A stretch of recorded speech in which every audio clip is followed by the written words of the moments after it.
An entire village accepting Islam.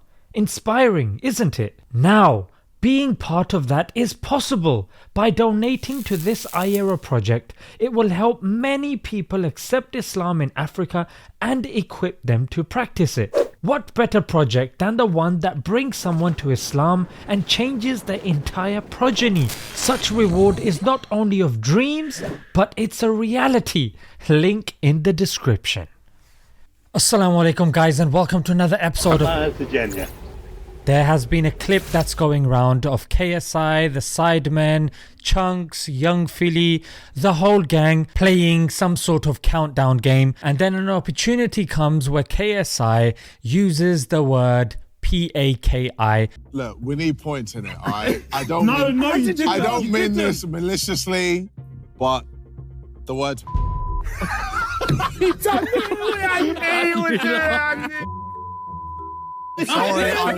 Look, we need points. Guys, come on. As you could see, he then trivialized it. I'm sorry, I just did it. Like I didn't really do anything. I need the points, frankly. On the one hand, you got the points. On the other hand, racism. I'm gonna take the points. Of course, what was even more concerning was when he said it, the people around him, how they reacted to it. Like it's normal, it's just a laugh, haha. And even more concerning are people that are filming it going, yeah, that's alright, we could put that out there.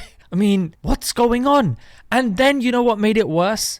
When I shared it on my Twitter page, you had certain self-righteous, self-loathing brown people say, I'm brown, I'm Pakistani, and I'm okay with it. I don't see it as a slur, but I'm sorry.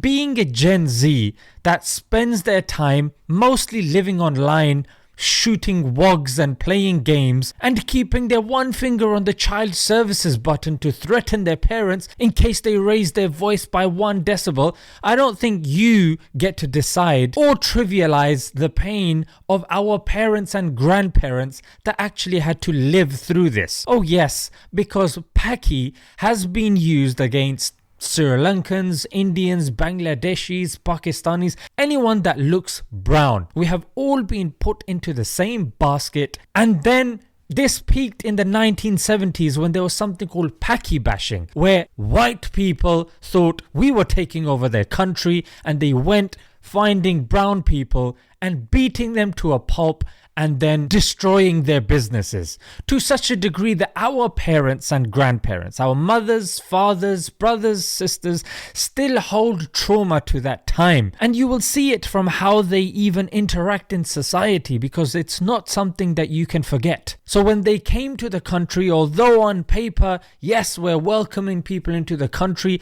that doesn't necessarily mean that the people of the country will now accept you. So our parents had to pay their dues. So people of our skin color can walk down the street, be considered normal and acceptable. There are certain places, even till today in the UK, that when a brown person or black person goes there, it's still, yo, what's going on? Let's bring the family. Look, it's one of those guys. In fact, 17 years ago, the Advertising Standards Authority said that it's the 10th most severe pejorative word. In other words, it's pretty standard that this is a racist slur that has been weaponized. No one cares about the meaning, mate. Oh, it technically means this. No, it's the intent by which it was said, the people by which it was hijacked. And I remember even as a child hearing that being barked at my widowed mother as me and her would walk along. So although this guy has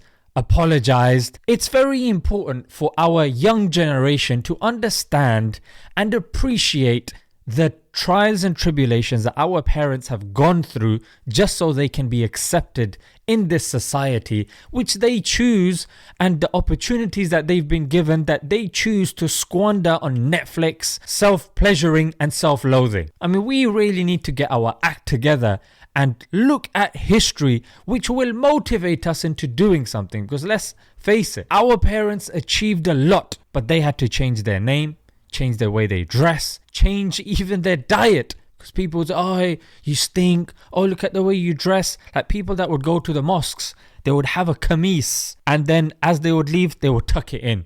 They would clean shave. They would do a lot of things just so they could blend in with the society. So yeah, I just wanted to share a few thoughts about this because there's not going to be movies about this or Netflix series or awareness in schools, unfortunately and sadly, because of which people think, it's just a word. But just because we don't bang on about it doesn't mean that you can now trivialize the suffering of its origins, frankly. Let's leave it there. Until next time, Assalamu alaikum.